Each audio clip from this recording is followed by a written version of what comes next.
সবাইকে। তো পুরীর ব্লগটা আমরা এখান দিয়ে স্টার্ট করছি। আমাদের বাইকে জল রেডি, আর পেছনে set up ready, rider ready, pillion তো রেডি বটেই। পিলিয়ন রেডি, ঠিক আছে, আর সব রেডি। তো মোটামুটি এখন বাজে তোমাদের 3:40। তো স্টার্ট করা যাক জার্নি, বাকিটা তো দেখাবো রাস্তায়।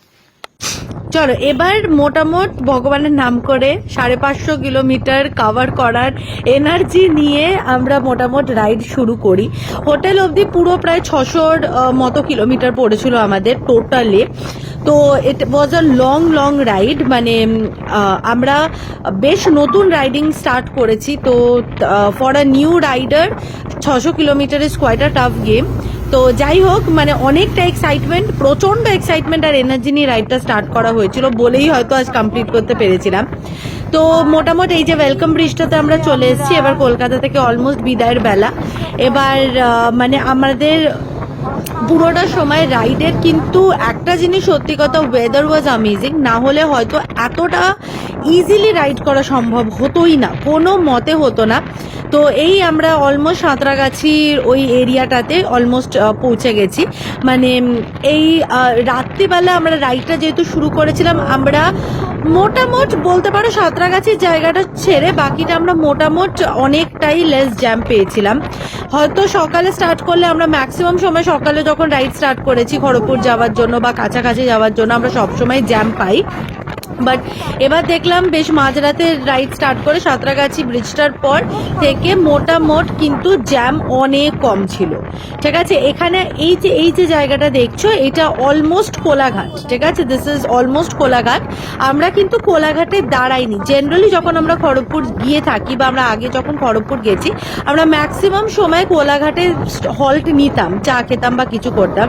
যেহেতু আজ মাইন্ডে ছিল যে 550 কিলোমিটার রাইড করতে হবে অলমোস্ট, তাই জন্য আমরা কোনো হল্ট না নিয়ে এগিয়ে গেছিলাম তোমাদের খড়গপুরের উদ্দেশ্যে। ঠিক আছে, এই যে জায়গাটা দেখছো এটা খড়গপুর ছাড়িয়ে।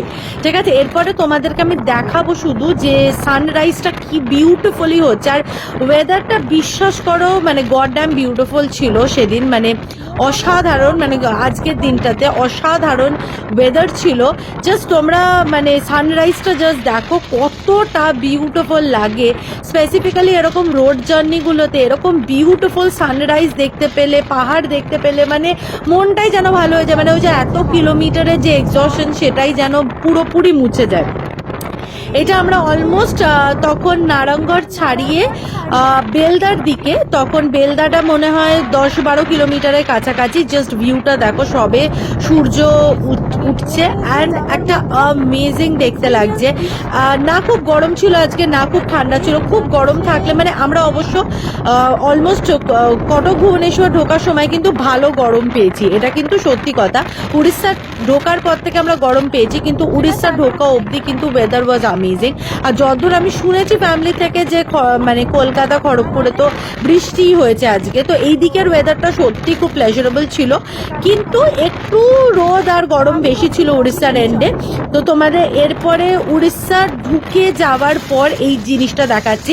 মাঝে আমরা এরকম নয় যে আমরা হল্ট নিই, অবশ্যই 550 কিলোমিটার একসাথে বসে থাকাটা সম্ভব নয় বা রাইডারের জন্যও চালানো ইম্পসিবল।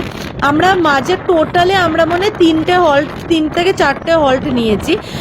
মানে 2টো হল্টে তো হয়তো চা একটু খাবার দাবার খেয়েছি, কিন্তু বাকি 2টো হল্টে আমরা জাস্ট 10 মিনিট দাঁড়িয়ে হাত পা একটু রিল্যাক্স করে আমরা আবার বেরিয়ে পড়েছিলাম। বিকজ অলরেডি উড়িষ্যা হাইওয়েতে ক্যামেরাজের জন্য প্রচণ্ড লেট হচ্ছিল, তাই জন্য আমরা এক্সট্রা কোনো টাইম ওয়েস্ট করার চেষ্টা করিনি। আর জাস্ট পাহাড়ের ভিউটা দেখো, অসম্ভব সুন্দর। মানে এইখান থেকে উড়িষ্যার পুরো অরিজিনাল বিউটিটা বোঝা যায়। ঠিক আছে, সাইডে এই যে বৃহৎ নদীটা মানে অসাধারণ দেখতে লাগছিল। মানে একদিকে নদী আর একদিকে পাহাড়, যেন মানে একটা বিউটি। মানে বিশ্বাস করো এতটা দূর এতটা ট্রাভেল করার পর এই বিউটিটা দেখার জন্যই মানুষ ট্রাভেল করে। বিকজ এটা সবসময় আমরা ধরো রাতে ট্রেনে করে গেলাম, সকালে পুরী পৌঁছে গেলাম, এই ভিউগুলো আমরা পুরোপুরি মিস আউট করে যাই। ঠিক আছে, এই হাইওয়েজের এই রোডওয়েজের এই যে বিউটিফুল ভিউগুলোর জন্যই রোডওয়েজ নেওয়া। তো এখানে মোটামুট পাহাড়গুলো তোমাদেরকে দেখিয়ে দিচ্ছিলাম যে কতটা প্রীতি দেখতে লাগছিল। তো এই দেখো, তোমরা আশা করি ভালো করেই বুঝতে পারছো ভিডিওটাতে যে এই এন্ডগুলোতে, এই জায়গাগুলোতে, এগুলো ওই বালাসোর এইসব এরিয়াস পেরোনোর দিকটাতে এখানে কিন্তু ভালো রোদ ছিল আর গরমও ছিল আজকে, ঠিক আছে, মিথ্যা কথা বলে লাভ নেই, ভালো গরম ছিল আজকে। আর এইটা আমরা অলমোস্ট মানে তোমাদের ভুবনেশ্বর পেরিয়ে এগোচ্ছি, ঠিক আছে। মাঝে কিন্তু আমরা একটা দুটো হল্ট নিতে বাধ্য হয়েছি, বিকজ অবভিয়াসলি শরীর দেয় না একটা টাইমের পর। তো আমরা মাঝে হল্ট নিয়েছি, কিন্তু জাস্ট 5 থেকে 10 মিনিট মতো দাঁড়িয়ে একটুখানি রিল্যাক্স করেই কিন্তু আমরা আবার বেরিয়ে পড়েছি, কারণ খুব বেশি হল্ট নিলে কিন্তু এক্সেসিভ টাইম চলে যাচ্ছে। অলরেডি আমাদের মানে ভালো স্পিডে কলকাতা খড়গপুর হাই রোডটা ক্রস করার পরেও কিন্তু আমাদের ভালো প্রায় 11 আওয়ার্স মতো টাইম লেগে গেছে রাস্তায়। তো এখানে তোমরা দেখতে পাচ্ছ যে পুরী অলমোস্ট 42 কিলোমিটার, মানে ওয়েলকাম পুরীর গেটটা দেখিয়ে দিয়েছে। তো মানে এই যে ভিউটা, এই ভিউটা দেখার জন্য বেসিক্যালি পুরী আসা, ঠিক আছে। ওখান থেকে 42 কিলোমিটার আমরা রাইড করেছিলাম, দিয়ে আমরা পুরীর এই সমুদ্রটা দেখতে পেয়ে মানে মন যেন জুড়িয়ে যায়। তো মানে কি বলবো, রাইডটা যেন সাকসেসফুল হয়েছিল যখন আমরা এই ভিউটা দেখতে পেয়েছিলাম। আর আমরা হোটেল সি হকে রুম নিয়েছি। তো এরপরে তোমাদেরকে এই যে দেখিয়ে দিচ্ছি যে সি হকের রুমটা কি রকম। আমরা যে রুমটা নিয়েছিলাম, ইট ওয়াজ লাক্সারি রুম যতদূর আমি জানি, অ্যান্ড এটা একটা ডাবল বেড রুম ছিল, ভেরি ভেরি বিউটিফুল। জাস্ট দেখো রুমটা, মানে বেডিং এরিয়া থেকে শুরু করে ভেরি পিন্টারেস্টি অ্যান্ড বিউটিফুল রুম ছিল আমাদের। অ্যান্ড তোমাদের কিন্তু মানে এই যে এটা টিভি ক্যাবিনেট এরিয়া দেওয়া হয়েছে, এখানে একটা ফ্রিজ, মিনি ফ্রিজ দেওয়া হয়েছে, আর এখানে আলমিরা স্পেস, সাইড টেবিল সব কিছু দেওয়া হয়েছে, মানে প্লেন্টি অফ স্পেস দেওয়া হয়েছে অ্যান্ড ভেরি ভেরি বিউটিফুল। এরকম একটা পশ একটা সাইড সোফা মতো দেওয়া হয়েছে এই জায়গাটাতে। আর তার সাথে তোমাদের বাইরের ব্যালকনিটার ভিউ এরপরে দেখলে তোমরা পাগল হয়ে যাবে। তো মানে জাস্ট দেখো, আই থিঙ্ক, আশা করি তোমরা এখান থেকে তো বুঝতেই পারছো যে ভিউটা ঠিক কতটা অসাধারণ লাগছে। এই যে ব্যালকনির জায়গাটা তোমাদের এরকম ভাবে দুটো কিন্তু এরকম বিউটিফুল চেয়ার দেওয়া ছিল, আর তার সাথে এই যে ভিউটা, মানে পুরোপুরি রাইড করাটা একদম সফল হওয়া, ঠিক আছে। মানে যতটাই এনার্জি গেছিল ততটাই ইমিডিয়েট ফেরত পেয়ে গেছিলাম আমরা এইটা দেখে। বলো, ভালো। এই সামনে এইটার জন্য এই হোটেলটা বুক করা, বলো। এক্সপেক্ট করিনি এতটা কাছে হবে, আমি তো ভাবছিলাম আর একটু দূরে হবে, কিছু দেখা যাবে না। আর রাইডটার ব্যাপারে বলো, কেমন কাটলো? 11 ঘন্টা রাইড করেছি আমরা আজকে। রাইডটা একটু লেট হলো, কেন কি এখানে অনেক ক্যামেরার জন্য স্পিড অনেক কমাতে হয়েছে। 60 কিলোমিটার পার আওয়ারের উপরে তো উঠানোই যায়নি, ওর জন্য আরো এক্সট্রা 3 ঘন্টা লেগেছে। যাই হোক, উই হ্যাভ রিচড। এরপরে আপকামিংটা ব্লগে আসতে থাকবে। ফাইনালি একটু রেস্ট করার পর we are all ready to visit the beach. আমরা ভেবেছিলাম যে আমরা হয়তো মানে দুপুরে একটু বিচে যেতে পারবো, কিন্তু এসে এতটাই টায়ার্ড ছিলাম যে সেটা আর পসিবল হয়নি, তাই তো।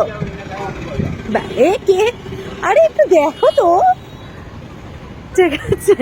তো তার জন্য এখন আমরা যাচ্ছি আপাতত বিচে, একটু ঘোরাঘুরি, একটু শপিং হালকা ফুলকা, তো সেটার জন্য দেখা হচ্ছে তোমাদের সাথে আর কিছুক্ষণ।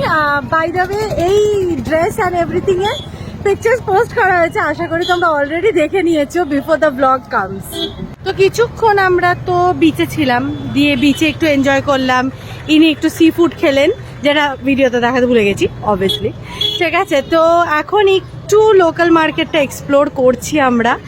প্রচুর ভিড় পুরীতে, লিটারালি গিজগিজ করছে লোকজন, ঠিক আছে। তো এই হচ্ছে তোমার পুরীর যে লোকাল মার্কেটটা, এটাই বেসিক্যালি এখন এক্সপ্লোর করব। এই দেখো কত ভিড়, মানে এখন অবভিয়াসলি বাচ্চাদের স্কুলের ভ্যাকেশন অ্যান্ড এভরিথিং পড়েছে বলে প্রচুর ভিড় এখন পুরীতে।